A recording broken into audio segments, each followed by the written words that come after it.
HarperCollins presents Of This Our Country, Acclaimed Nigerian Writers on the Home, Identity and Culture They Know.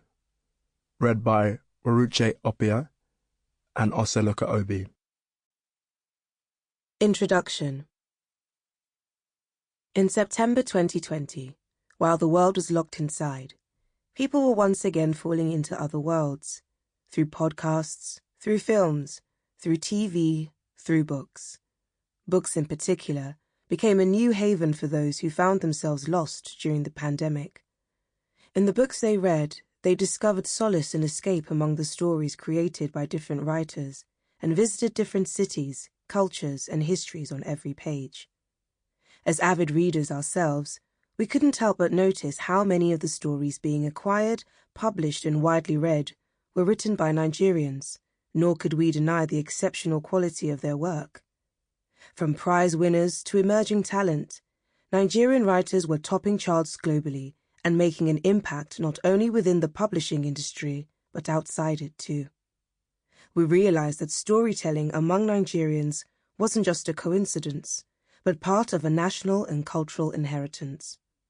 We knew then that to bring so many of those writers together would be something special, and that in doing so, we, two Nigerian women, could enable readers to explore Nigeria through the memories and experiences of the phenomenal writers it has produced.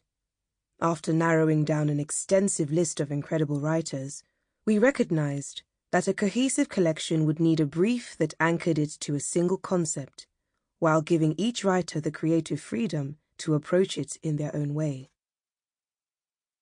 The brief. Form: a personal essay. Content: reflections on the Nigeria that you know. A memory or memories you have of Nigeria that are significant to you. How and where you have experienced Nigeria, whether that be in the country itself or in an aspect of its culture and traditions found elsewhere in the world. This collection, including the cover also designed by a Nigerian, is a powerful and unforgettable response to that brief, a vital contribution to national conversations and attests to the centrality of storytellers in any society. Ore Agbaje Williams and Nancy Adimora, the editors of This Our Country.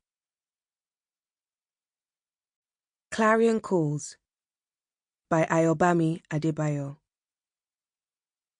1. At one of the 4 primary schools I attend, I learned to sing the national anthem before I know the words. By the time I enroll in the 3rd one, a Catholic school, I can gauge the interval between the anthem's notes and guide my voice through its rhythms. I sing with a mix of abandon and confidence that I will leave behind in my childhood.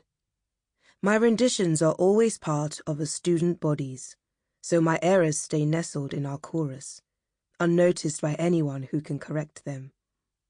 What I know in those early years, I learn by osmosis, fumbling through gibberish to wrong words until I know the right ones.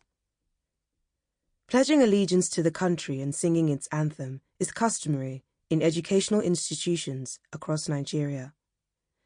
Tertiary institutions often restrict this show of patriotism to formal ceremonies. In primary and secondary schools, though, days begin with routines that include both the anthem and the national pledge. In my Catholic school, we call this the morning assembly. It begins 30 minutes before classes are scheduled to start and is held on the large school lawn. A teacher prays, we sing a hymn, then there's a charge from scripture. Sometimes there is a Bible reading. Always, this part of the day seems guided towards dual climaxes, the anthem and the pledge. We sing both stanzas of the national anthem if we are on time, and settle for just the first if an earlier component of the morning assembly has lasted too long. We recite the pledge, with our right palms pressed over our hearts. In all, this daily attempt to inculcate virtue in us before our minds are submitted to knowledge lasts about 20 minutes. When they were schoolchildren, my parents' participation in this process of interpolation featured other anthems. My father was born 5 years before independence, and he probably Sample complete. Ready to continue?